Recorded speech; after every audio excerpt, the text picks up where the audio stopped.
Jehovah Witness family that my mom would take me to as a young boy to be babysat by. And so I think that was the earliest times that I was around any form of religion at all. Yeah. And my mom was always searching for, something to fill that void for her because she was a single mother. My dad passed away. And so she kind of left Idaho and she moved, California, and then came here and did a big restart. And then, so Jehovah Witness, and then just Christian churches. Great. Awesome. So what church do you attend today? Oh, actually, I don't remember the name of it. This is week 4, but it's my kid goes to Bright Beginnings, and there's a Bonaventure. It's a new off of Patton, and I think I've seen Bright Beginnings.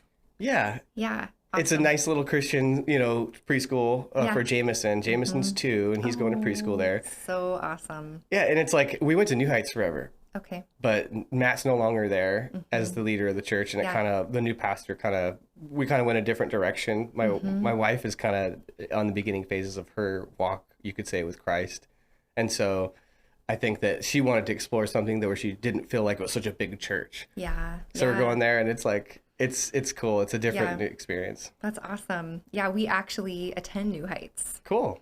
But also experience the same thing with like large church dynamic. And so when we moved back to Clark County from Tri-Cities is where we moved from, we decided that we wanted a smaller, more neighborhood community, which is what we experienced in Tri-Cities, like being able to really be able to be in fellowship with people in your neighborhood, and then also just form those same types of relationships in your local community. And so we attend the North Campus in Battleground.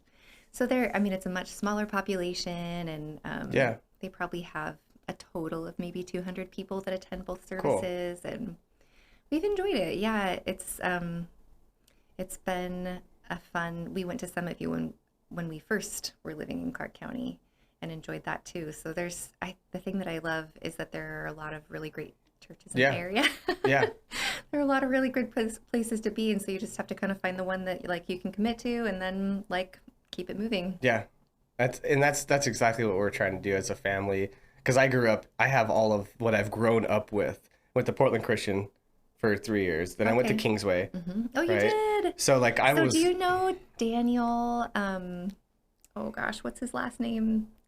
He went to Kingsway, and then he also teaches at Kingsway. His dad was a teacher at Kingsway. I'm so bad with names. Is he a redhead? Yes. Okay. Yeah. So he's my personal trainer. Oh my gosh. Yeah. So oh my gosh, I wish I could remember his name. I'm trying to.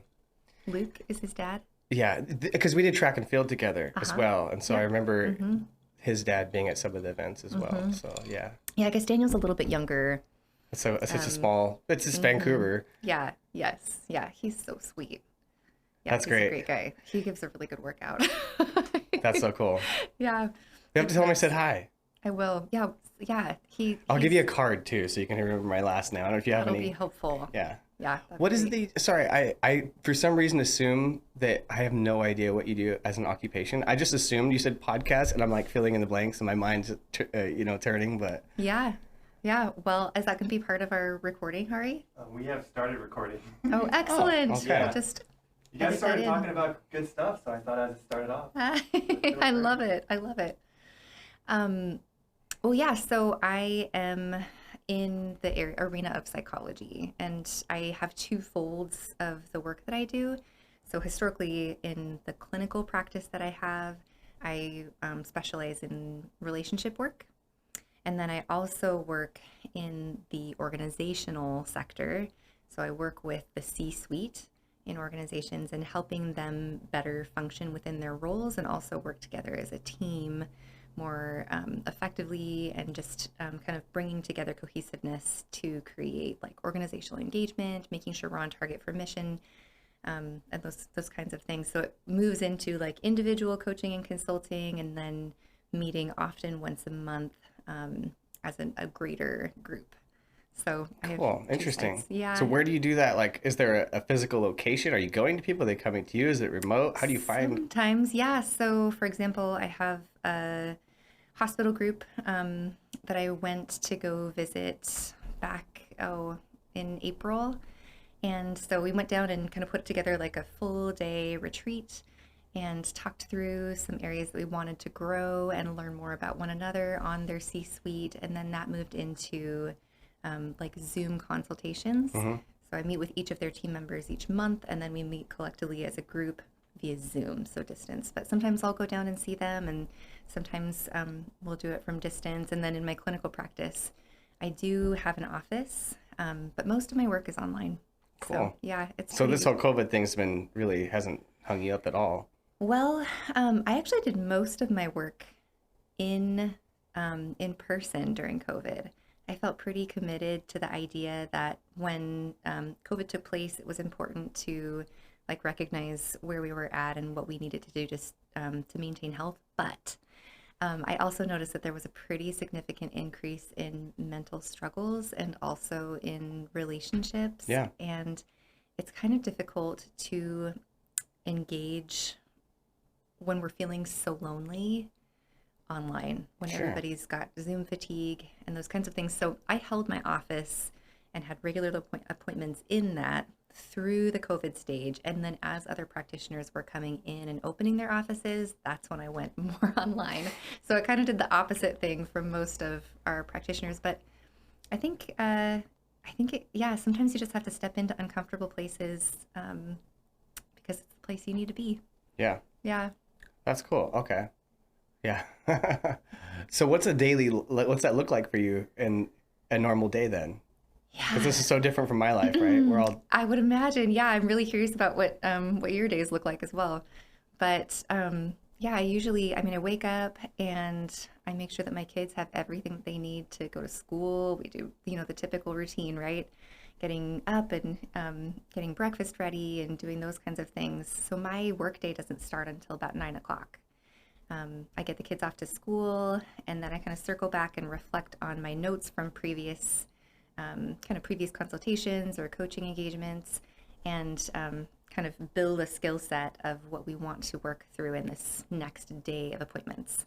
And then I just start meeting with people. We usually have 50-minute sessions, and we talk through anything from how things are going at home when it comes to family dynamics or interpersonal relationships, to what different experiences these individuals are having with other members of the C-suite. So, how is the CEO also communicating and working things together with the COO? Because they have two very different skill sets. Mm-hmm. And then we just kind of move things along and create a platform for the next set of work. We always have at the end of our session, we talk about the what now, right? Because we can talk about these kinds of behavioral changes and session, and it makes sense in the moment, but the action is where we really can kind of take these skills and ideas and apply them in very specific behaviors so that we can create change. Mm-hmm. And so at around 2:30 I'm able to wrap up all of my notes and my day, and I go pick up my kids and I do the mom thing for the end of the day. So I have a very short work day, and it's been really helpful to be able to find private practice where it's a bit more flexible than your standard systems of care if you were in my field. Sorry, Yeah. I have so many questions now. So so how, in that context of a professional environment, right? You mentioned different roles and like an organizational chart within Mm-hmm. a business. Mm-hmm. And you mentioned change, Mm-hmm. right? Mm-hmm. And action. Yep. How are you, you said you have an hour, you mentioned an hour, like what type of system, or how are you able to help these individuals that you don't really have much relationship with or time with? How can you, that seems like quite a challenge. Yeah, it's a great question. I think that's the biggest hurdle in the work of those of us that are in the realm of psychology, is if you're working with a client every week, then you get to have quite a bit of time to develop that relationship and kind of help create a safety net for them. But in the corporate world, we have to really dive into the deep end from the moment we begin our work. And it can't just be professional. It has to be, where's the boundary that you're distinguishing between professional, because you're here to whatever their issue, or, there's so many things you're trying to win. The business is trying to win. So whatever it Absolutely. takes to get that business to accomplish Yes. its goal, its mission statement. Yep. But these people have individual lives. So that seems like such a challenge. Yeah, well, I think the cool part is that often, the people who walk into corporate coaching believe that it's going to stick with, like, all of our thoughts and behaviors are going to stick in the corporate mindset or in that corporate sphere. But it's actually quite the contrary. Like, if I find that I have systemic problems in my relationship with my partner, then I might also find that I have some of those same systemic problems in the way that I show up in relationships with others that I work with in my organization. So we try to I guess the biggest point that I try to bring across is that even as a professional working in the realm of psychology, like, when I sit down with a client, I want them to recognize that we are two human beings doing the best that we can. Right. And so sometimes we don't have a skill set, or we don't have the emotional capability, or we don't have all the parts and pieces that we need to show up in the most creative ways.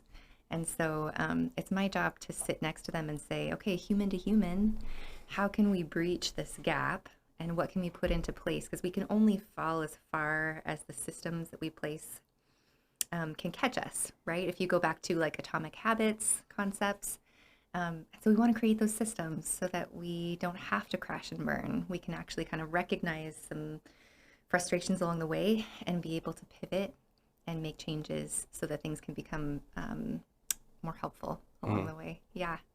Yeah. Such good questions. Well, because I'm just, I'm thinking about some systems that I've personally encountered in my life through,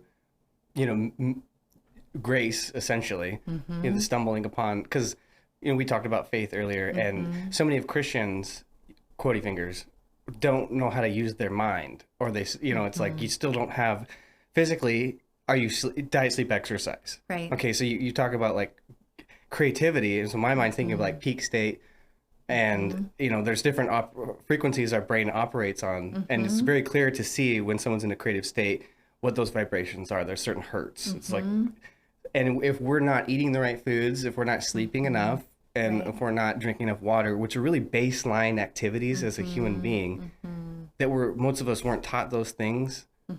I have a lot of people in my life that I would love to change or help, which, Yes.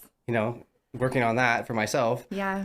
Just accepting, loving other people, because I have my shortfalls too, or shortcomings. So how can you provide, you're not either, you're looking at someone who's already obese, or made this extreme example, or they're in an abusive relationship. Like, that's pretty deep, a deep hole to try to pull someone out of. Yeah. And so that system, that has to be in place. Even the systems that I've been around, those are people that are paying to be there. And the success rate is so small of people that stick with these habits. Right. Like, I'm astonished of how few people, like, and I know I fall short too, to what that's why Christ is the ultimate hero to us, right, in our culture. It's the collective value of what the highest ideal, common, what we can agree on. This is high as we can aim. Yes, 100%. And I fall short all the time too, but yeah, it's thinking about that program itself that I was in. I'm just relating it to this experience, and so few people fall from what their vision is of what they wanted to do. Right, because you're starting with goals, right? So when we start with, if I wake up in the morning and I think, okay, like, how can I be like Jesus today? But I don't have specific actions to plan forward for when I'm going to fail, because it's not if, but when, then I'm not going to be able to show up in an increasingly growth opportunity state if I just wake up and say, okay, I want to be like Jesus, and then I fail, become discouraged, the shame starts, and that cycle continues to progress. But if we set up specific tools to implement those strategic habits, then we can start to really begin to change our performance. So for example, I'm looking at, okay, well, I can sit in humility, but I can also be quite judgmental. So when I notice that someone is showing up and making poor choices, how do I step out of judgment and into grace? I have to plan for it, right? I think that's what you're kind of gleaning from, is the idea that when we see the most habit failure is often when we've got the reverse moving, like we're starting with goals and then we're not thinking about the habits that we need to implement to get to the goal. And each small habit is a huge step toward that end goal. We have to make sure that we're like leaning in the small places, so that when we do have a micro failure, we can kind of take a step back and reassess and then jump back in to the known skill or habit. What a fun job, though.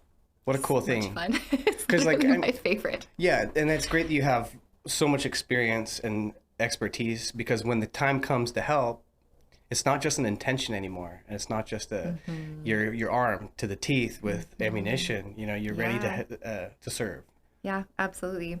Well, and what's cool is I think in the realm of like psychology and understanding the way that our brains work, it's really understanding how we were designed, right? So if we're designed with different types of skill sets to other people on our teams, how do we best leverage our own skill set?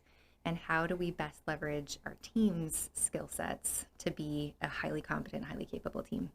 Which is really, I mean, I'm sure that you embody that in the work that you do as well, because you have all different types of personalities and people that are going to create your company. And then you have to try to kind of grasp all of those personalities and kind of engage them in the next level of work, so that they can be passionate, they feel like they're doing good work, they're making good progress. If they're not, they're experiencing natural consequences. If they are, they're experiencing positive bonuses. You know, so that's a tricky space. Tell me about kind of what your work day typically looks like. I'm comfortable with not knowing sometimes, right? Yeah. My life has changed so rapidly and so quickly that I just have to acknowledge that it's going to continue to get better. I'm never going to have to worry about anything. I'm taken care of, and I just need to keep maintaining faith to the vision and keep working. So like my day, so I usually wake up pretty early. Usually it's about 6:30. I get the walk in with the dogs. You know, I have 2 little puppies. I have a 2 and a 5-year-old, both boys. They're crazy. And what breeds are they? The children? No, sorry. Sorry, you said you have a 2 and a 5-year-old kids. And then what about your dogs? So one's like a greyhound Australian Shepherd mix, goofy long neck. She kind of howls and doesn't bark. Yeah. She's awesome. Her name's Maya. She's 14. She's old, but she's in good shape still. A greyhound that's 14. That's pretty impressive. Yeah, she's a great dog. And then Layla, she's like Pekingese, and she thinks she runs the show. She's 7 pounds. And I love it. Yeah, they're awesome though. So fun. I have a janitorial business as well, and I named the business, I love dogs so much, I named the business after Shaniko, which was American Eskimo. That he's no longer with me, but Hari and everybody who knows me knows of Shaniko because I took him everywhere. He was like my white shadow. You know? Awesome. So yeah, we go walk in the morning because that's part of being a good dog owner. You know, eat some good food, whatever that is. You know, usually eggs or oatmeal, peanut butter, banana. Drink lots of water and get ready. You know, sometimes some stretching, but get in my body. You know, some prayer and meditation. I read my goals, my SMART goals. I have a document that's 400 words or less, and it's written in present tense, and it's about those SMART goals, and it's a lot of incantations, affirmations, and things that are just putting me in the present state and a gratitude. And then I move forward as the hero into my day, and I usually have my day planned out already, you know, the week, the month, and then there's things to throw in the count, you know, in the open slots, you know, that rushes at you. So I got my wife down to 1 day per week. She works 1 day per week. And nice. What does she do? Well, she went to school to be a hygienist and then decided not to do that. Okay. So now she manages a bar. Awesome. And she enjoys being, I think, serving people. But the vision was to have her be a full stay-at-home mom. And now she's doing that. And she's like, how about I keep 1 day a week? Oh, yeah. I was like, 100%. Yeah. Okay, this is a thing.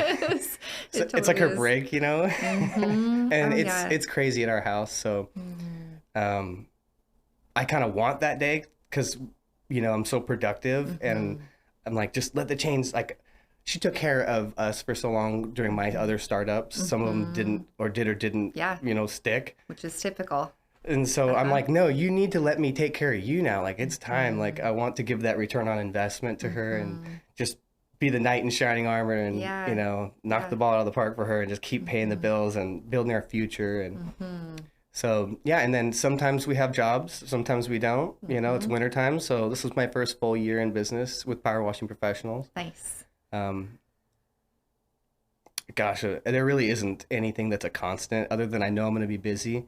I'm going to get a workout in, and and then at the end of the day, I'm going to try to balance things, and I'm going to enter that space where I find that gear to turn everything off, which really doesn't happen that well usually. And then I enter that, you know, even though it's my house, because, you know, my office is my house. Yeah. And it's time to be with the kids and just be just go hard on every role that I have.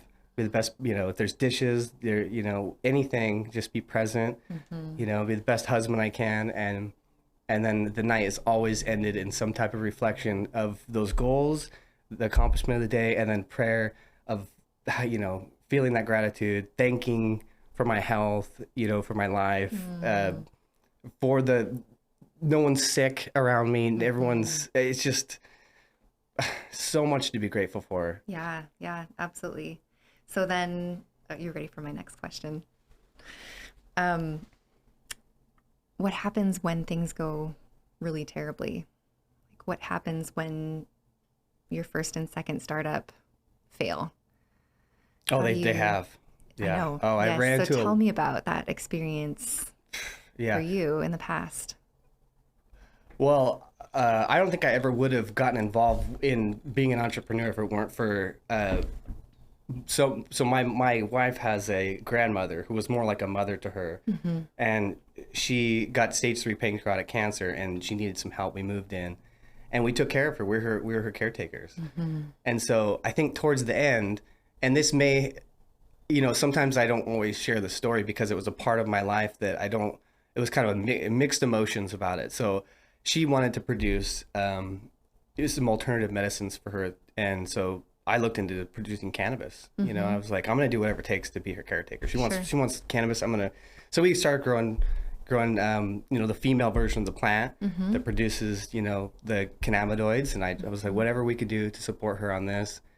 And I started really enjoying that more than I ever thought. And I opened up a delivery service, and that was the medical time. So that was the first thing I had ever done in my life that paid me, you know, because I coached martial arts and wrestling, and that was a tremendous sense of gratification, but it didn't give me any money. Right. So that spiraled into a startup, and all sorts of, you know, weird twists and turns. But in the end, it was a brick wall. Yeah. And there was a couple little things, but that was the first real startup. Yeah. And I did not work. Yeah. So then when you recognize, like, gosh, this was my dream, and I thought that all the doors were opening, and then boom, I'm experiencing a brick wall. How did you, number one, how did you look back and experience like that full experience and knowing like, okay, well, here, we've hit the end. And then how did you pivot into the next thing that was going to keep your family afloat? Yeah, I don't know. I mean, it's still kind of a weird question to hear or to ask myself, because it almost was just like, I don't know. I have this attitude of like, you know, well, either you're going to make it or you're not, right? Like, you know, your heart's going to keep beating. And so you have a decision what that's going to look like. You know, honestly, to be honest with you, this is the truth. I ended up just broken, more broken than I've ever been in my whole life. Like it was tough. And I ended up having help from, you know, people around me that built me up. Yeah. That said, no, this is who you are. This is what you're, and the habits we talked about. If I didn't have those habits, I just don't know where I would be. Well, so I know it's a bit of a vulnerable No, question. I like to be like that. But It's cool. When you talk about brokenness, what kinds of things were going through your mind? My self-worth was wrapped up in the identification process of evolving to financial independence and being able to give that return on investment that I'm doing now. But I didn't know how I was going to, the unknown of the hero's journey. Yep. And just leaving the cave and I left, and I knew with all my bones, I couldn't, like, this is what I was gonna do. You know, like, I could list all the reasons why, but Yeah. broken. Just Yeah. So then it sounds like, you know, I love the analogy that you bring in, like about the fact that you experienced like the significant suffering. And we are able to reflect on the fact that suffering produces perseverance, perseverance, character, and character, hope. So what we see in Romans 5:3-5. But also, when you were down, that's not where God leaves us, right? Is that I remember, gosh, I think it was when Jesus was in the desert for 40 days. And I'll never forget reading when I was in like a period of suffering, a period of brokenness, reading about how God sent angels to minister to him. And I remember thinking like, gosh, my angels are his people. And even though, you know, they're not spiritual angels, they, you know, we have those people that show up in our lives that are willing to take the time and say, hey, how are you? You seem a little bit off. What's going on in your world? How's your walk with God? And those are the relationships that are so pivotal in moving us through like suffering, to be able to wake up and persevere, and to be able to wake up and recognize, I'm experiencing character development. And then, wow, I can see hope at the end of the tunnel. character development. Yeah, that's a good way to put it. Yeah, The absolutely. gristmill is an analogy from this. I refer to this.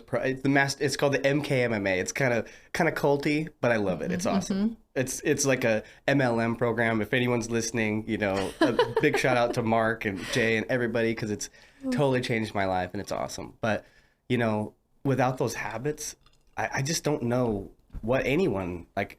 I look around my life at the people that don't have those, and I feel like I'm judging when I say this. So this is part of what I'm, you know, being vulnerable, I'm working on in my own life, is having less opinions, because we're constantly opinionated. Yeah, absolutely. Yep. And trying to focus on myself rather than others. And that's always when you look at like the 5 tenets of emotional intelligence, that first tenet that none of the other tenets can take place until we step into taking a deep look in the mirror and recognizing, hello, this is all I have control over. This is the only thing that I can change. But I can have influence over change. And often our influence happens when we're approaching others with a grace-giving approach and stepping out of judgment.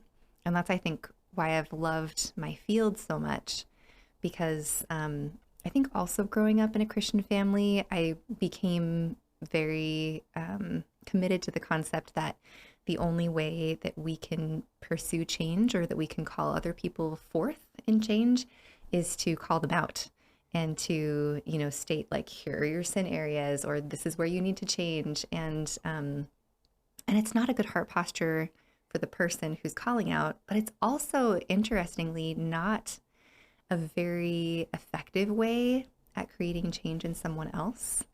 And if you look at, for example, Jesus with the woman at the well, I loved that story because it's such a great articulation of providing space for saying, you're known to me, you're loved by me. And now you can turn and change. Like, now that you're aware of these behaviors that are causing harm to you, you don't have to live in that anymore. And I think as a practitioner, it's the same space, right? We don't have to say, these are the things that you're doing wrong, and this is where you need to change. It's more of a, hey, we all are born with a sin condition. We're all humans. But what can we do? What are some spaces that are kind of leading you into these paths that are creating some harmful patterns? But for some of us, we're not as organized as others, or we're not as discipline oriented as others. So even, for example, my husband, Jonathan, which Hari knows him, he's an engineer. He graduated from West Point Military Academy. Like, he is probably arguably the most disciplined person I've ever met. And I was raised by a pretty fantastic dad who's also has a lot of self-discipline. But I am probably the opposite of that.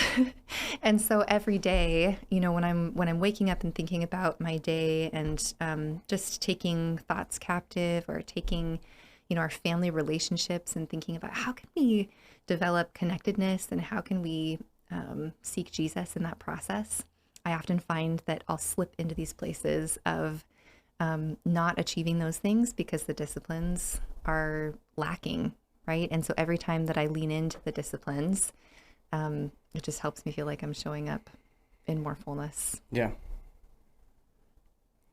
Yeah. Yeah. Life has taken on a whole new meaning. 'Cause I guess, growing up in the church, I kind of stepped away also, but in the last few years, I've kind of come back in a whole new way. And I definitely think that's part of my testimony, and I kind of hate saying that in some weird way. Why do you hate saying that? Because I get to fall into all these, you create stigmas in your mind, through reinforcement of, I kind of being a rebel, I got this aspect of defiance to me. And so leaving the church and coming back, it's like, wow, it all was true, but it all had to be known. Like I had to figure it out on my own in a different way. And so, Yeah. Well, it's interesting because God makes himself known in the way that you need to hear it. Right. And I think he does that for all of us. And I think we need to have those moments where we recognize that we've fallen away.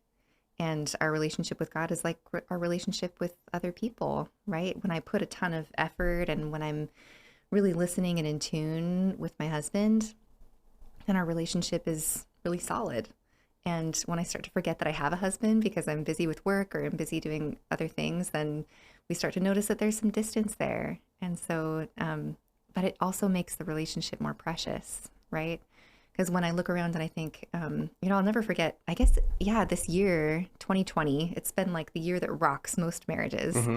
But there was this moment, there was a week, I noticed back on my calendar, I had about 45 client contact hours in a week, which is insane. Like if you think about for each of those client contact hours, there's a face and there's a story, there's a treatment plan. But we were trying to just keep up with this wave of mental health struggle in the midst of the pandemic. And there's a shortage of mental health counselors. So I had this moment, I got done with my work day. I'd been working evenings just to try to fit people in and try to make myself available to many more. And my husband, he was sitting on the couch and I sat down and I just kind of looked blankly at the ceiling. And he looked over at me and he said, "I miss you." And I thought, what a crazy thing to say. Like, I've been here this whole time. I'm here with you. I'm literally sitting right across from you. And I didn't even say a word. I looked over at him almost like I wanted to roll my eyes. Like, I can't believe you're telling me that you miss me. I can't handle another emotion in my life right now after this long day and long weeks. And he said, "Oh, you're really busy, but I'm still here and I still love you." And I thought it was a really key opportunity to remember how, like, even as we step away or as we get distracted with our lives with Christ, he's always there. And it makes the relationship even sweeter when we remember that and we step back in and we're like, you are so loyal to me. And I'm sorry. I stepped away. That's part of my story. Yeah. Yeah. What you just said reminds me of an experience that I had recently in prayer, which could be akin to anything, maybe a psychedelic or drug induced. It was absolutely amazing. I can't, the endorphins. And so I seek those experiences, but I realized that I don't need those experiences. I'll always believe, even if I don't get another one of those ever again. Like I've seen enough to know. But I feel that those are my highest of highs in my whole life. Is when I feel I can actually feel it because it's always there, right? But I actually get out of my own way and I kind of, whatever happens with grace and it actually gets through. The signals are actually getting through. He's constantly talking and it's constantly coming to me. Love, just opportunity, grace, and then you're just like, what else can come other than tears and accept, like, there's nothing left in you. It's just you and your creator, and your body's gone, and the whole world around you is gone, and your problems, your circumstances, your situation, your gender, your identity of place and self, all of it's gone. And it's just you with cosmic consciousness. And that state of mystical union with the divine is, I think, what we're all seeking. Right? Love. We just want love. Like, all artists, like, what you do is great, because we're all either going towards the dark, right? This story is so beautiful, and that's why the Bible will never go away, because we're either going towards Christ or going towards the opposite of that. Yeah. You know, it's just, well, and I think you bring up a good point that our lives are like, we're like a vehicle. I once heard, a mentor of ours, Craig Blanchett. I don't know if you knew him. He used to work here, but anyway, he described this car idea of being on a hill, and we don't have any brakes, right? So we're either moving forward or we're falling down the hill, but we're doing something. yeah. So sometimes we can be under the concept that, maybe I can just park it here. Like, I've done some growth. I can hang out here. Let me just slide into neutral and we'll just kind of sit right on this hill. But the problem is that when we lose track of those habits, that's when we start to kind of experience the slippery slope back down the hill. So we want to be on point and kind of engaging the gas pedal. Because time's always going. It's really easy to, I don't know, lose touch of, like, the big picture of things. This clock is ticking in this current form. Every moment actually matters. Like, what we do matters. Yeah, absolutely. So then it's kind of a curious thing. I did some reading on the life of Mother Teresa. And she spoke about the fact that when she went to India, she had experienced just really beautiful communion with God. And she had talked about feeling very close to him, experiencing this, like you said, like this emotional connection that it's not explainable. Then when she went to India to start doing the work that she carried out there, she grieved heavily because at some point she lost the communion, she lost the connection, the emotional experience together with God. And she writes it in her journals. It's really, really astounding the way that she experienced it. They call it the dark night of the soul, right? Where she was still leaning into her faith. She was still doing the thing that God called her to do. She was still praying to him and asking for wisdom and, calling forth. And yet the communion was gone. And, but she was able to have the grit to be able to continue the good fight, right? So she never quit until the day that she died. And so I've always been really curious about, number one, why? That'll be one of my favorite questions to ask Mother Teresa or to ask God, like, what does this mean, the dark night of the soul? What happened here? But number two, really taking into account, like, what do I do and how do I implement grit, like tenacity, under stages of suffering or under stages of feeling disconnected, like that emotional disconnect that can sometimes happen even when we're leaning into the disciplines. What then? How do we continue walking forward in the truth? Yeah. And that's probably a lot of what your work is involved with, right? I mean, yeah. Is that a personal thing that you're still inquiring about, or is that a way that you're integrating that into your clients? I think both, right? So just recognizing that's part of the human race, right? That's what we're running a race, and it's a marathon, and we want to run to completion. But if I'm so concerned about my emotional connection with God, and I start experiencing, I have had many clients who've experienced the absence of this connection with him, and it's grievous. And it can be really difficult to walk through. How can I continue to put my head down and still walk forward in faith? And I think, like you said, it takes a lot of grit and tenacity, and also recognizing we don't know, right? We don't know why or what's going on with the relationship or why we're going under trial or under fire, but we still have to march forward and do what we're called to do, you know? We actually, I guess I'll leave names out of this, but there's people that are very close to me that personally, right? Because what's the point of having these conversations if we don't make it personal? Because we're trying to develop ourselves ultimately, you know, push all the chips forward. Yeah. Right? That how do you in your own life, like Eckhart Tolle would say, unconscious people, or in scripture, I don't know how it's exactly referred to as. Maybe you have some references, but if there's not a dimension it's almost like some people don't have the capacity, or is it a muscle that hasn't been developed, right? That's atrophied, or is it dormant and needs to be awoken? What is your personal perspective when you're speaking to someone? Because there's a dimension within someone.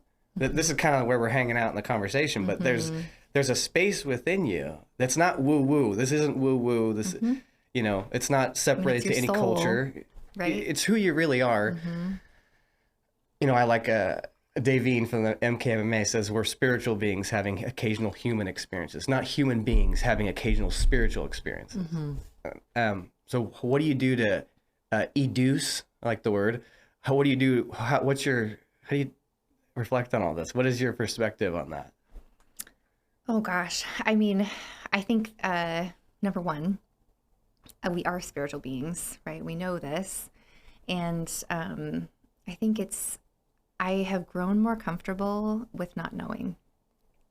I don't know if that's a really tricky answer, but we also, you know, I've had various like theological concepts and conversations, and as I've gotten older, I've started to recognize that sometimes it's okay not having a hardcore answer to some of these like big philosophical questions, as long as I can come down to, well, what are the important things?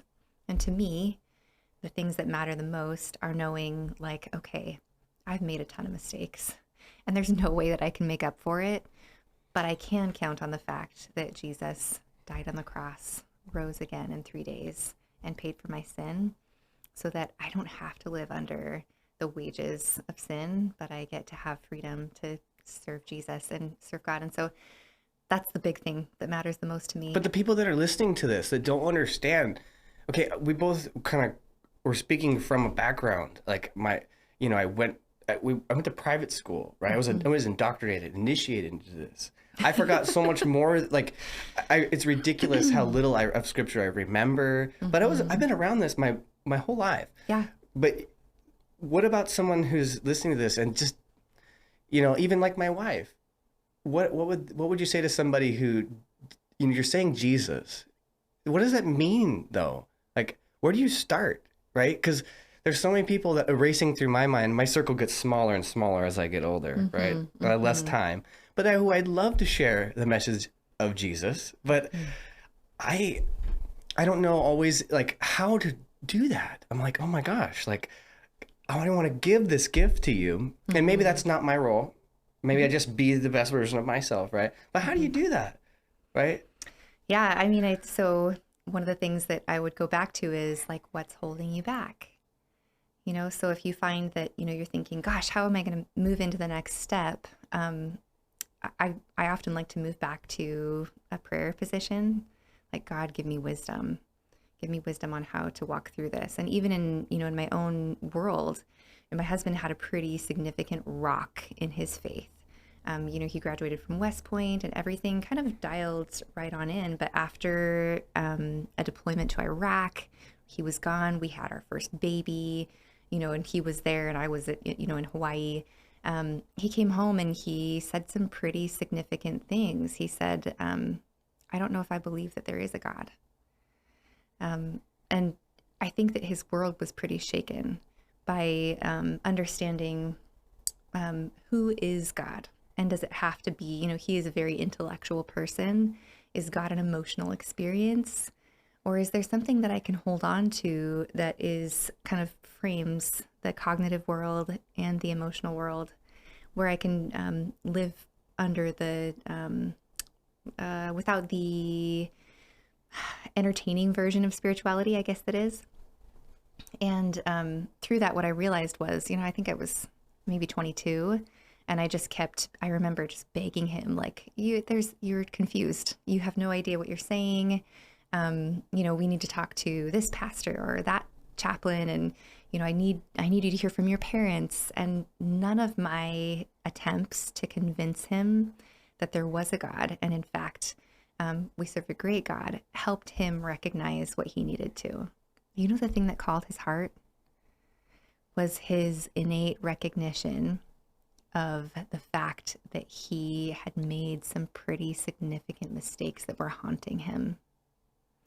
And so when he was able to see the actual biology and like the makeup of what created a space of shame for him, and then recognize, like that is God.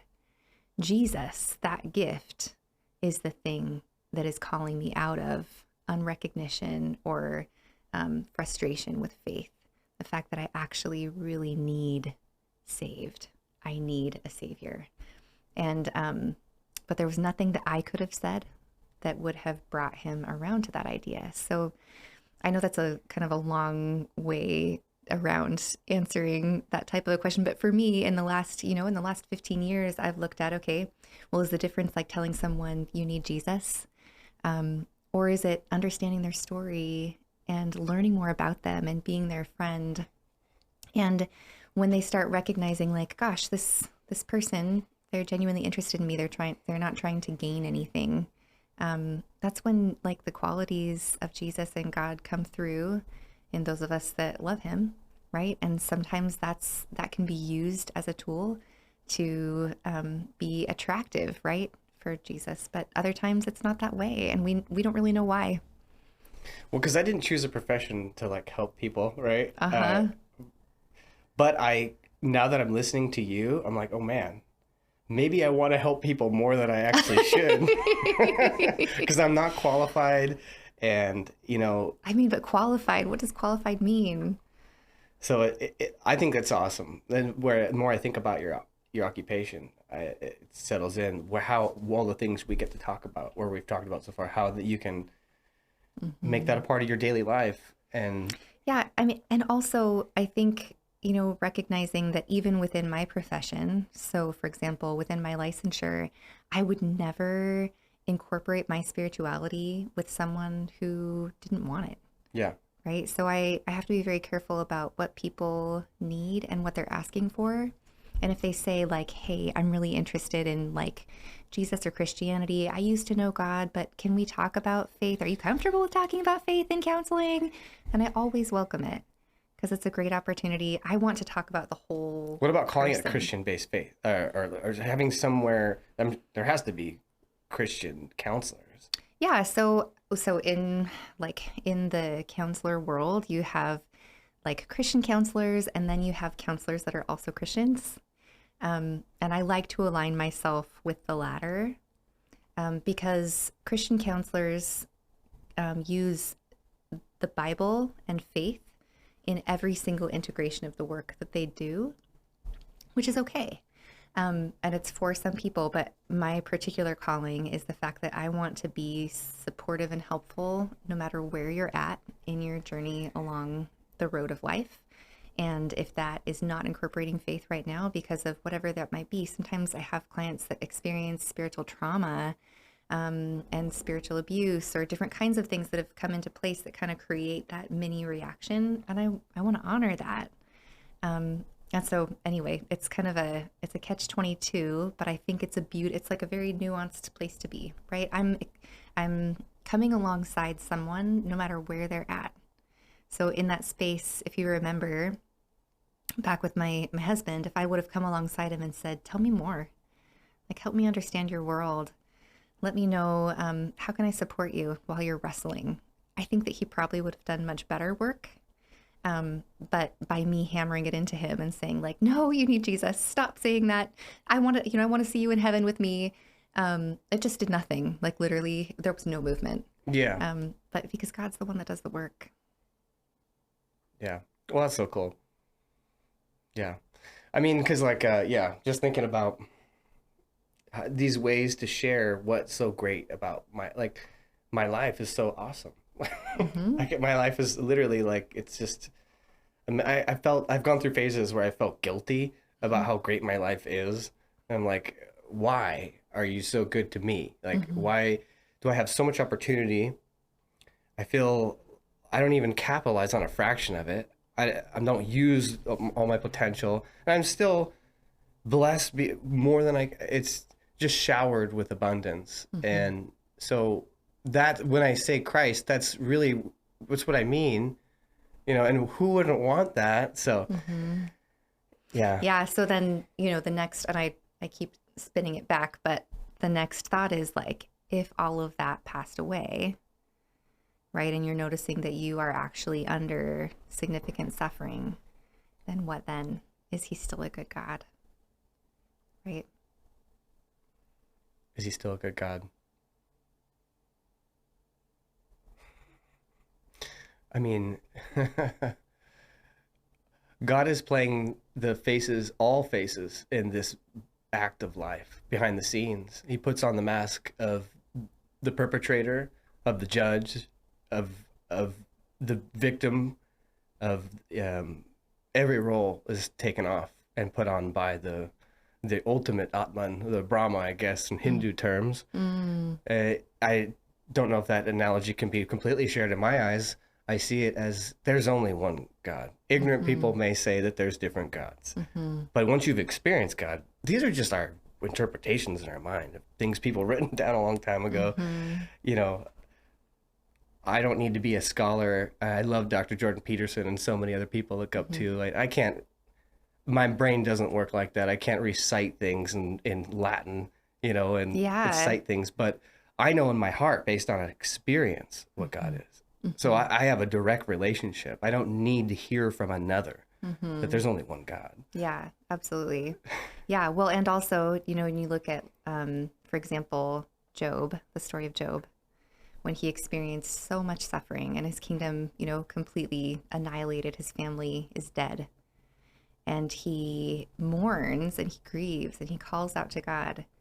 He still knows that God's good and he still chooses to honor him. He still chooses to serve him, even though his life is not prosperous and he's lost everything, because he knows after his life is over, there's more to come. Yeah. There's a lot of suffering going on around us.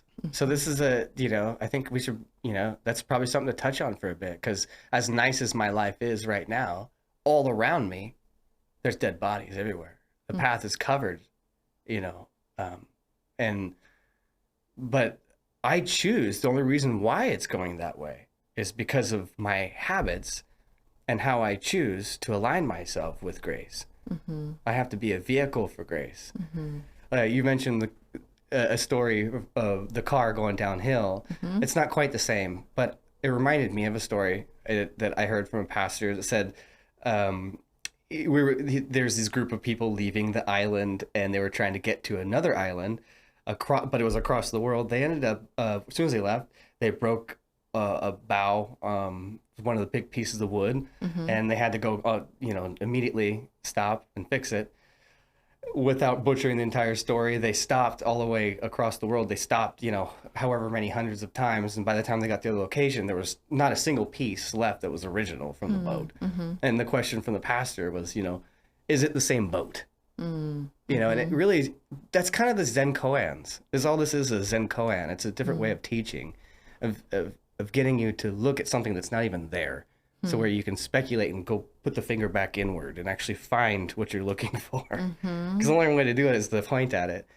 The boat not being a thing is a metaphor, obviously, to this journey and the hero's adventure of life. And sure. Yeah. I think when you're looking at, I think the most beautiful part of going through difficulties, because they will come, as you probably have experienced with, the startups and all the things like taking care of your mother-in-law. So really pretty significant life experiences. In those places, it sounds like you found little opportunities for growth. And I think maybe a different way to reframe the habits is leaning into character, right? So I had the chance to meet with two individuals. They wrote the book, The Character Edge, and they talked about the research that came out of University of Pennsylvania on positive psychology, and the fact that, what they found with individuals who have encountered trauma is that, our outcome, or our behavior and our outcome, isn't necessarily depicted by the trauma that we experience, but in fact it's more often depicted by how we experience our trauma. So how we think about experiences, or how we look at traumatic events and what we do with them. So, for example, you might send, a small group of soldiers, maybe a company, out to a mission, and perhaps, you have a team of, 7 to 10, and they're going out on a very particular mission. And those 7 to 10 individuals experience the same traumatic event. So say, 3 of them experience a bomb going off, and they see 2 of their friends and colleagues die in the moment, and someone else loses a leg. Well, in that moment, they have to initiate and engage the brain to be able to, number one, determine where's our risk factors here? What can we do? Is there someone who needs saved? How do we take action forward to make sure that we can get out of an unsafe environment? All those things. They're moving into cognitive tunneling. But then when they come home and they've had time to really, get into a safe place, people are under care, they're processing their trauma. And you find that, of those individuals, some individuals will see really no change in how they experience or what their lifespan or what their life expectancy looks like. They just kind of continue on in a kind of a steady pattern. Other people will experience a significant dip, and then they'll come back up, and they'll be almost back to where they were as far as the emotional processing and life experiences after. And then you have a third population that they experience trauma. They have a small dip because we all experience traumatic events, and we need to feel what those experiences are. But you see this incredible growth happen, and they call that post-traumatic growth, where you take in a traumatic event and you learn some things about yourself, and it also kind of promotes the next level of development. Like, okay, I experienced death. That's probably about the worst thing that we can experience. So what am I holding myself back from? Like, what am I afraid of? What was I afraid of before that it seems a bit more inconsequential now? What can I lean into with courage, as opposed to before, So anyway, I look at that and I think, is there a way to embrace suffering? To recognize it for what it is, obviously, and grieve it, and not try to practice toxic positivity, but to recognize it's doing work. Toxic positivity. Yeah. Yeah. Yeah. I mean, toxic positivity is a problem. We can't just dream that everything's going to be great. Yeah, it's like giving false praise to an employee. Yeah. It's not good conditioning. Yes. It's not merited. Yes. Yeah. So how can we actually look at suffering and reframe it and think, what can I learn from this? I don't know. So like, as you say that, I think like, well, what would it take for me to lose everything and not be able to come back? Like, what's the tipping point? Mm-hmm. Or what's the worst case scenario? Mm-hmm. And I guess there's so many unknown factors that as a human, you're so vulnerable. Mm-hmm. Your fleshy meat body Mm-hmm. on a planet that's rotating around Mm-hmm. with gravity, these forces that are all, so ultimately, isn't it, it seems like there's a lot of grace already, right? It's kind of hard to position yourself in any way as a human organism that doesn't say, there's one perspective. You say I'm a germ, I'm an alien, I don't belong here. Or you could take the other, I'm organically grew out of this thing. So you either accept life. I don't know. I can't imagine any one thing that could break me anymore. I can't be, I've crossed this point where I could be taken of everything. Now, what happens what if my wife and children, were murdered, or like, I don't know. I just don't, what's the worst thing I can think of, torture, I don't know. And yet people before us have experienced all those things well. Yeah. Which is an interesting place to sit in, is, you come back to that idea of grit, right? So Angela Duckworth coined the definition of grit, like the scientific definition of grit, talking about the pairing of passion and perseverance. Yeah. So if we can be passionate about Jesus because he did so much for us, and then we lean in when things get hard, we become really gritty. And if we develop those skills in small areas along the way, then hopefully when the time comes and the moment that we need to lean in and dive deep, we can hold on to the peace that surpasses all understanding. Isn't that David in the lion's den, right? Yeah. Oh, yeah. Here's Totally. a little children's version that I've been reading, so that's the closest one in my mind. Oh, Turns them to lions yes. into is as nice as kittens, it says. Yeah. Yeah. Which one are you reading? Oh, it's like a 4-page. It's for my 2-year-old, but it's love and we it. can touch the pages and pet the lion. Oh, so right? sweet. But that's the concept, that Yeah. these lions our greatest of fears are subdued only by the grace of an act outside of our own doing, which is the same act of life-giving force principle that gave us. So if it can be taken away, all these forms are all the same thing.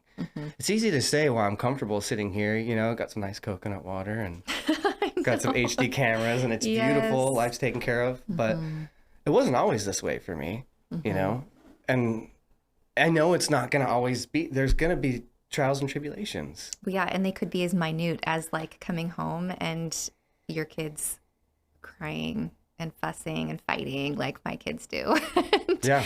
I come home sometimes and I think, oh my goodness, wow, I love my kids, but holy smokes, do you have to fight with your sister? Can you just be nice to your sister? And those things can be like, those are our micro opportunities to show up. And sometimes we don't, right? Sometimes we lose our mind. I look at my daughter and I'm like, stop talking. And then I think, oh, well, that's not the therapist in me. Yeah. I never thought I'd say Right? that. But here I am. I'm a human being that makes mistakes. And so, I get to circle back and say, gosh, okay, I was really frustrated with the way that you were talking to your sister. Also, I want to hear what's going on in your life, right? Also, we have to change. Like, we can't be at each other's throats. And so anyway, those little micro opportunities where we think, okay, life is really great. And also I'm at the end of my rope when it comes to parenting right now. Or, gosh, relationship with my spouse has been really good, but when was the last time we actually had a deep conversation? And so we have to really take those little micro opportunities and lean in. Yeah. Passion and perseverance. Yeah. Well, it's nice that we have that language to share with each other. We have that understanding, but I'm back in my mind of thinking about other people, like, because we're here. If we've seen the message of Christ, right? I can't have conversations. I was recently invited into a mastermind group, a conversational group of multiple men, and I started noticing the conversation not really producing fruit. You could say. And so I just kind of, I don't have as much patience the older I get for things that don't have meaning, that don't have, and what's meaning, right? Like things that are going to move you along as sitting across from me, or what's the point of engagement? I mean, obviously there's trade and commerce and things that need to happen throughout your day, but what's the point of an engagement at all? If you have agency over your life and you're designing your life, which it sounds like we do, right? All of us actually do. You're just not what's the point? So I noticed myself getting more right to the point, whereas others are a little more strategic. And I'm like, wow, that was a good idea. You flanked them a little bit. I'm like, just machine them with God. Just machine them with faith. Machine them. Tell them exactly how you did it. This is how it is. You deadlift. You wake up early. You drink the water. What are you doing, you moron? Just stop. Put the cheeseburger down. So here's my question for you. How did that work for you? It's never worked well. Never once, well, but I mean, still... So what I mean by it is like, so as you notice, like, okay, growing up in Christian school and like growing up in the faith and all that, like, I'm sure that you had some people who were like knocking your head with the Bible, like, just get it together. I was the most defiant person ever, too. I was the least person you should have been saying it to, but yeah. And now here I am trying to do it to other people. Okay. Yeah. And I don't always do it, but it's in my mind, like, how can I help? Because I'm like on this mountain of high of just, it's just incredible. I live an awesome life. And so you could live an awesome life too. Everyone around me, like, what are you doing?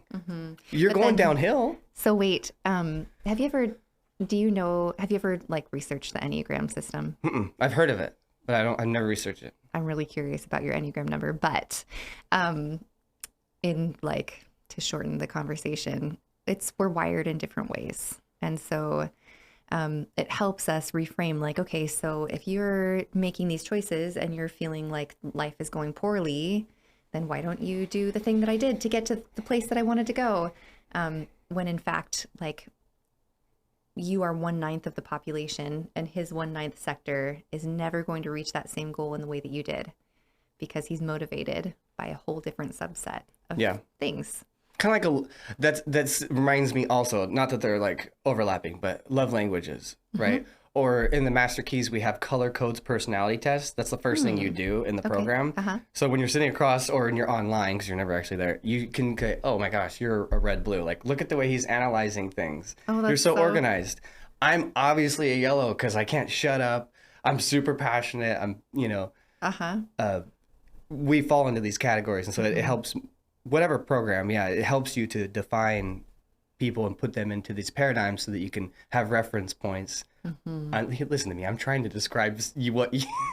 Yeah, it's digging exactly a hole for myself to a psychologist. No, I'm not a psychologist, but it is the same kind of concept. Is like, it's a really helpful thing for me to recognize, like, I actually don't know your world, because we probably come from different portions of the pie. Like, what is going to be key motivators for the way that our brains think, or key fear areas for the way that our brains experience situations. And so the best way that I can access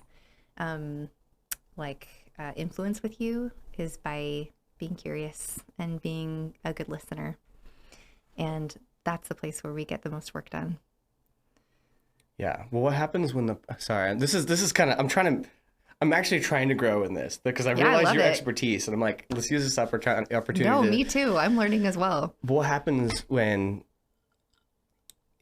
what do you do with the resistance too? Yeah. So the biggest resistance that I get is simply someone who, for various reasons, is very uncomfortable with vulnerability. I can work with anyone. Primarily men, I would imagine. Women too.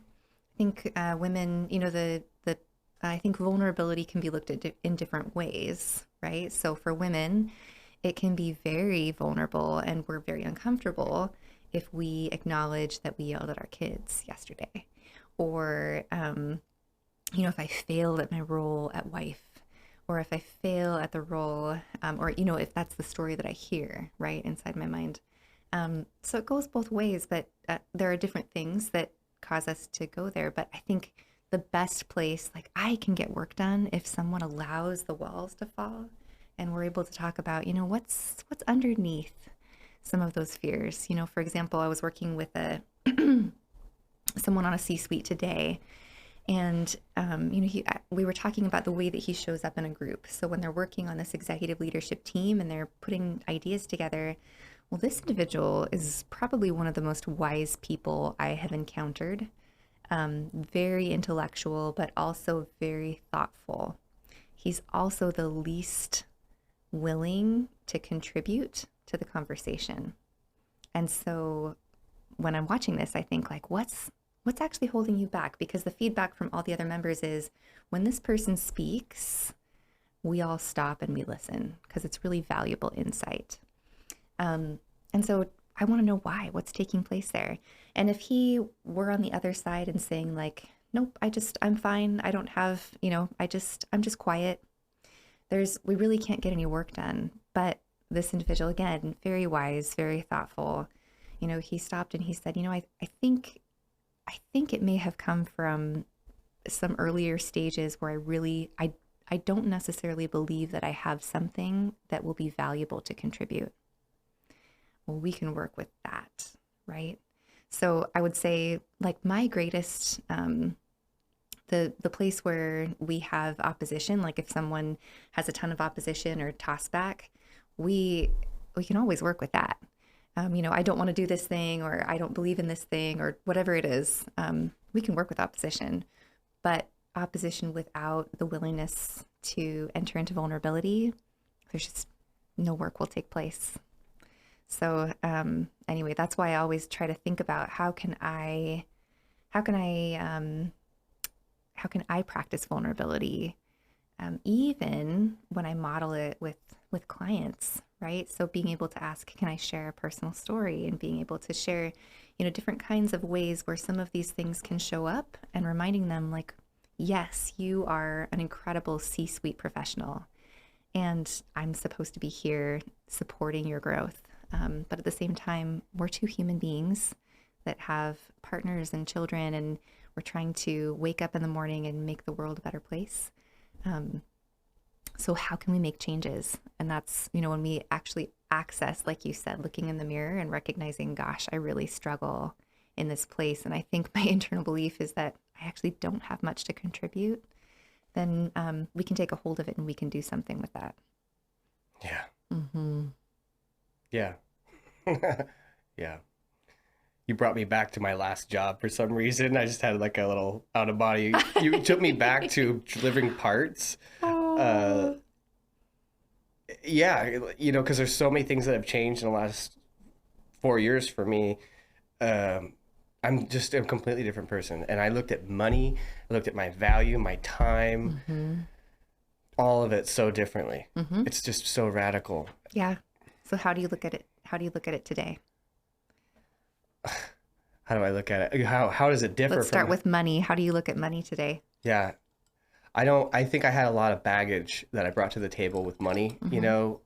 A lot of it might have come from biblical scriptures too, that I think were misunderstood. Like being responsible, or? Well, not necessarily. More of like, money is the root of all evil. Okay. The Scrooge McDuck type of person in your mind. The richer you get, the more selfish you get, the less time you have with your family. Yes. I grew up in, around, I love martial arts. It was like Taekwondo, and then it went to, you name it, I tried them all. And then I just loved grappling. I found jiu-jitsu at 13, Brazilian jiu-jitsu. That wasn't a thing. And one of the first gyms around here, it was such a great thing to have in my life. That will humble you because you're 13 and you're on grown men. And I just wanted to fight. I just wanted to get in the mix, like a dog that wants to get. That was me. I was humbled. And so having money, things like how, I think being humbled was the start to it all. But money has changed for me in the sense that I don't look at it as the evil thing. I don't look at it as, it doesn't have to affect me like that. It's just a vehicle to serve other people. Like, what am I going to do with the money? Well, I honestly don't see most of the money that it comes through the business. It's going to so many, I didn't understand that. It's going to, I'm supporting the economy. Like, yeah, there's probably better ways of running a culture that someday we'll figure out. But democracy and capitalism is the best.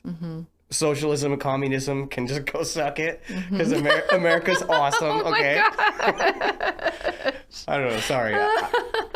And I just love this country. And I realized that what I do is I just stimulate the economy and I get rewarded because of it. But I just start kicking my energy. And so that's changed how I look at money because I see all these people that get money from me that just to keep this entity moving. And then I get to take some from it and then live my life. What do we even do with the money?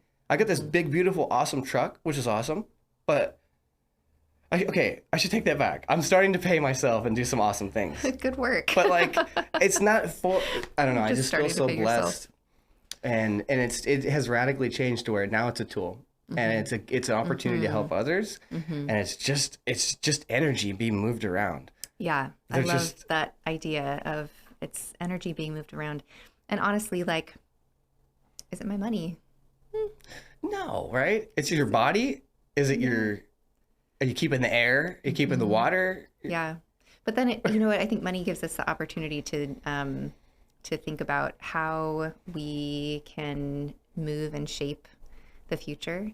So I know, one of the dreams for my husband and I is to be able to use our craft, use the gifts that God has given us, but be able to do it on a volunteer basis, right? And just support along the way. Sure. And I think that, that dream is always, it's in the future for sure. Yeah, that's so cool. You already, because I have this thing in my mind that I'd like to give back to which we're doing as we're becoming part of the church. I'm like, okay, that's an answer to a prayer. We'll go fill up spend $75 on canned food and fill up this box. Sounds so stupid, right? That makes you feel good. But you know what? It did. It made me feel good. Absolutely. And I'm going to keep looking for things to do because that was an answer to a prayer. I said, both my wife has a heart to give. And I'm like, oh my gosh, it's been so great to show up and pass out candy. Or we've only done 2 little things for the church. But I think we should, it's almost like an obligation. Like, who's the leaders in our society if we're not going to do it? Absolutely. Where's the elders? Yeah. I think it's a great opportunity to think about how can I use what I've been gifted to move forward and gift as well. Having said all that, I drove a Lamborghini Huracan. A Lamborghini. And me and many of the friends from my old past. I love cars, going fast, but it was a low-level entry type of vehicle. And things have, I don't expect the conversation to go to, large diameter turbos and, bead lock and, 1,300 wheel horsepower. But you're talking to a girl who drives a 2008 Volvo. So yeah. So look, God gives us these desires in our heart, I guess, right? And we just have to follow them. And I don't know where it comes from, but I just lean into faith. I lean into my likes and dislikes. And after feeling the pinnacle of automotive engineering and what has been on a calendar since a young boy, I realized that has planted a seed, right? And I have a desire to own nicer things that I didn't feel worthy of. I didn't see how I would didn't even have the desire. I just wanted to be a martial art instructor. If I made $50,000 a year, that was cool, right? That was my thought. Yeah. If I could just pay all the bills, invest in my future, live a conservative life, and be a part of the community and just do what I love. And that was the narrative, and so. What's interesting is, empirically, I think there is a belief that if we make a certain amount of money or if we have a certain amount of things or desires, that we'll actually feel happier. But there's actually a number that is correlated with happiness.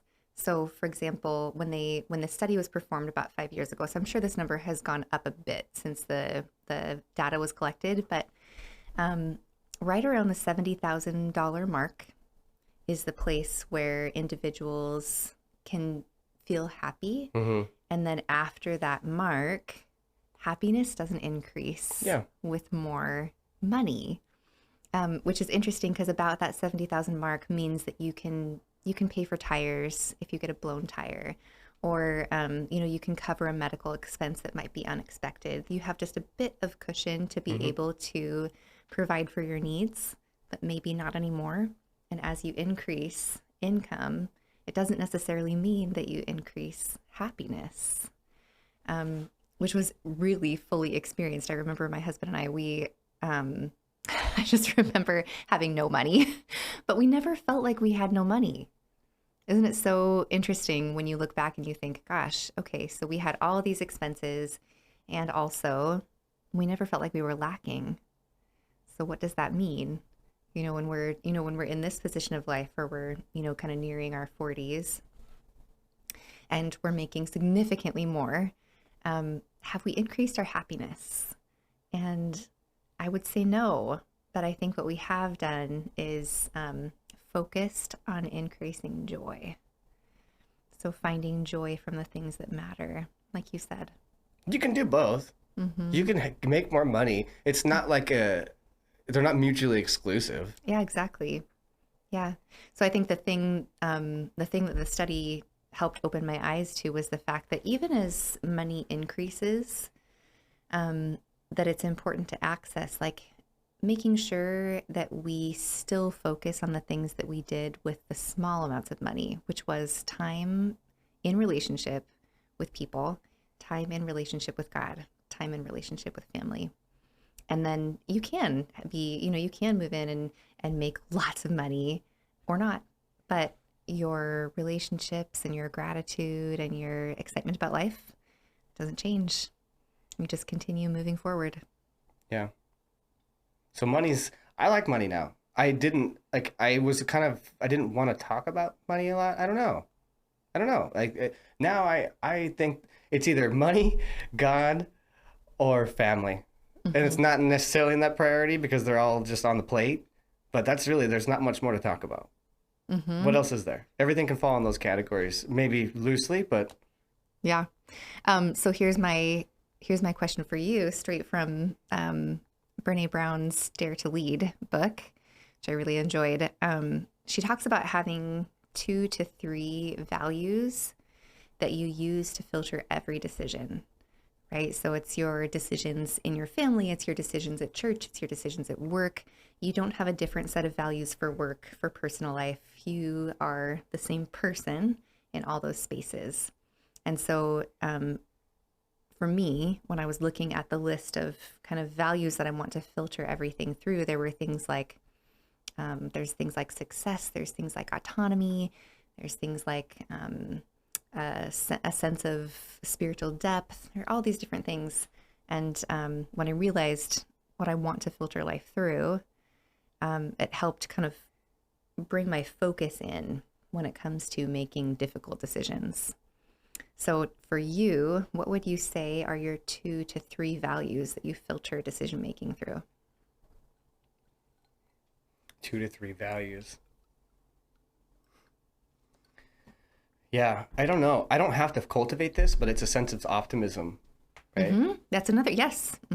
Like it's not something I have to work on. I think that's a gift. Yeah, So like you automatically have optimism. Yeah, I'm kind of skewed. Harry and I were talking about this earlier today, and you'll go to someone like a fellow entrepreneur and you'll say, how are you doing? And as an entrepreneur, it's like, it's really easy to talk about the circumstances, or a human being, just forget business owner. It's really what I'm focused on in life, is take care of my family. And so it's about business, and that's my game. I enjoy it. But as a human, it's the same thing. What's the problem? How are you? Right? And then that's your opportunity for the person to unload all their garbage onto you. Right? But so instead of having that theme or skew of negativity, which so many have, I don't want to sound like a judgment. I feel blessed and gifted that my skew, everything is positive. It's just an inclination I have. And so I would say the optimism is the foundation to everything. Optimism and imagination. I would say those are probably 2. Imagination, like invention. Like invention. I just went to a training by the Table Group, Patrick Lencioni, and he was talking about like the 6 areas of genius, invention being one of them, which made me think of Hari. But yeah, it's an interesting place when you can be comfortable sitting in these ideas of invention. That's where you see some of the greatest startups take off, is being comfortable with failure, being comfortable with experiencing multiple different kind of micro failures or even major failures, and recognizing kind of the hurdles that you're jumping, and then leaning in and growing with invention, which is kind of cool. But yeah, you saying that, like, it gets me excited about my future, because like I don't know, I have all sorts of goals for this business, but ultimately, I'm not sure where it's going to head. All I know is that things are going to continue to get better because of the optimism and imagination, I guess. Like, no matter what, you give me anything and give me a different body in a different time. Put me in a different culture. I'll figure it out. That's my soul. So that's like, I think what you're accessing is the grit concept, passion, perseverance. Because as one optimist to another, I push back on the idea that if I believe that things will always get better, that reality may not always be true. But if you were to go back to, it was a good to great concept. There was an admiral who was kind of trapped. He was in an encampment, and he had articulated after he had gotten out. He was in captivation for 7 years. So captivation, like concentration camps. And when he was interviewed on, okay, you survived this, like you survived torture, you survived starvation, you just, survived a ton. What created the differences between those that did not survive and those who did? And they said, who was lost first? And he said, easy. It was the optimists, which was surprising to me because I am an eternal optimist. And he said the optimists would look and they would say, okay, we're going to get out by Thanksgiving. And Thanksgiving would come and go. And then they would say, we're going to get out by Christmas. And Christmas would come and go. We're going to get out by New Year's. New Year's will come and go. And he said they died of a broken heart. Yeah. And then pessimists, on the other hand, pessimists were also very quickly after them because they just basically wrote their future. And they said, we're going to die. Yeah. And they did. But the people who were able to continue and strive and actually make it out were the ones who were able to access the reality of the situation. We're stuck here. We're in captivity while not losing hope, right? We're going to get out. Yeah. And even if you die trying, I mean, isn't that a valiant, and you don't want to even say that in your mind because you, being an extreme optimist, it's like, no, I will do anything and I'm not going to die. But if you did die, even looking back, being detached enough on that, if you're completely disconnected, you could say, yeah, if you did die, I mean, it's you. So you can't give up. Yeah. It's not, there is no, that's not on the table. And there's just a lot of people that, I don't want to say a lot of people because it sounds like a judgment. I look out to the world and I see people saying that about millennials. I see people saying that about, and I don't know how to say where you get it, but it helps. It does. And I think just being able to access reality and then also as a partner in this like walk of life together, I think my biggest learning and my biggest gift to the world has been empathy. And it's been the biggest gift to me, right? So when Jesus was ministered to by the angels, it's the understanding. I'll never forget being in this point of suffering and just sadness, like deep grief. And I had friends come alongside me and not say, it's okay. I mean, at least you get to be in a nicer house, or at least your husband is alive, or at least you have 2 daughters. No, they came alongside me and they said, gosh, thank you so much for sharing that with me. I don't really know what to say, but I'm so glad that you told me. And those have been the most rich opportunities to sink into connected relationship. So my thought for the day, I guess, would be, I love joining with other optimists because I think we bring something unique to our culture, right? And looking at like the glass half full. I always joke because my husband's an engineer. So I always say, optimists look at the glass half full. That's me. And pessimists look at the glass half empty. And realists notice that the glass is half full. And engineers say, you haven't adequately used the whole cup. Yeah. Okay. That is my husband. But along the way, it's hard for me. It's really painful for me. And it's a struggle to access reality being an optimist. And I have to create, like we talked about, a discipline of seeing into someone's world. And when they say, gosh, life sucks, like I haven't gotten enough jobs, or I've been bidding so much and work is low, to be able to sit with them. Did we already talk about this? Is that no? I know. But to be able to say like, hey, I've been there. Yeah. I remember that feeling. Is there something I can do? Can I pray for you? Those have been the spots that have been really special. Yeah. So I don't know if there's a map that we're supposed to follow with this, drawn back, connecting the dots, but, money, God, family, vision. I mean, really those are, and being an optimist. I mean, I don't know. I don't want to live any other way.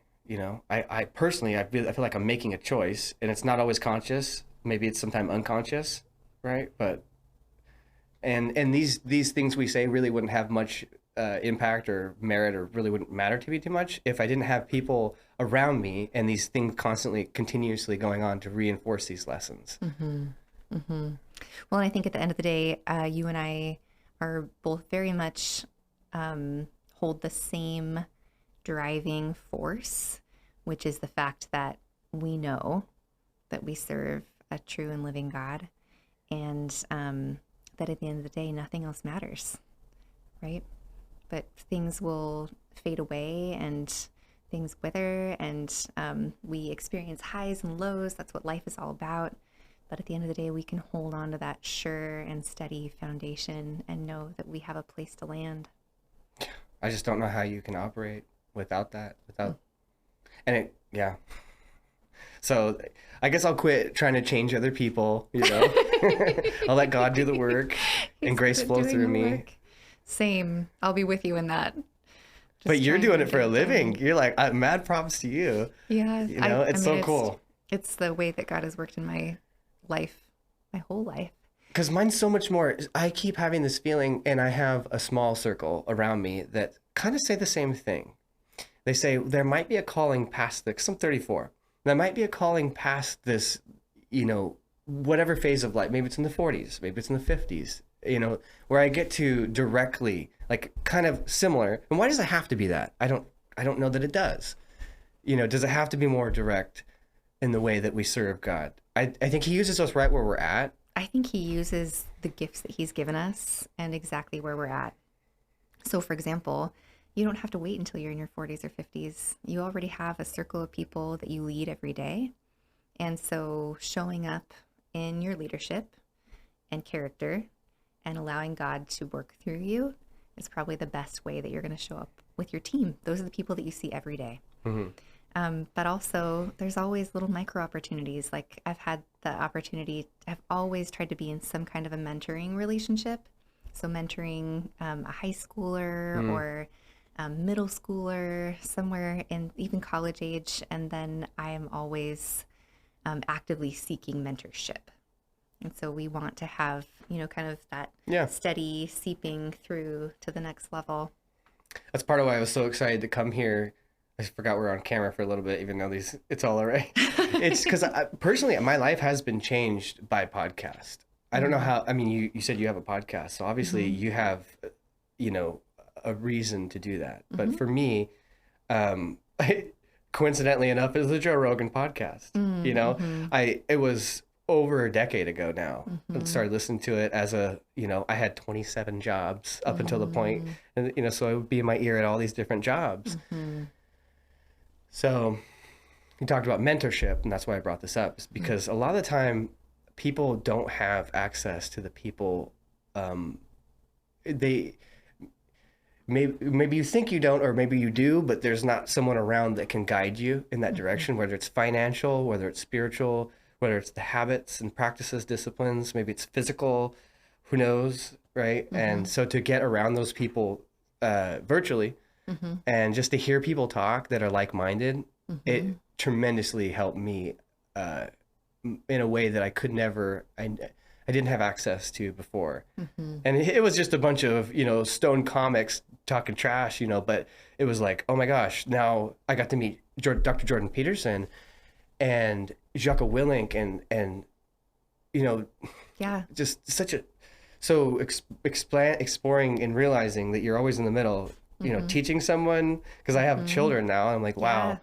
And then realizing that I always have people I look up to, and I really gain a lot of inspiration. And Yeah, yeah. And also, I think the cool part in wrapping up is with the idea of mentorship is that sometimes we're longing for that person that's going to like tell me what to do. Like, how do I walk forward? How should I shape the way that I think? Or what are some good questions for me to help understand how I'm thinking? Is to be that person, right? So some of us never really had that mentor that was right there to give us really good guidance, but we can be that person, so that middleman in between the podcast, we bring like human flesh into the picture and say, come here, open your Bible. Let's do some searching. I want to hear what's going on in your life. And that's where things matter.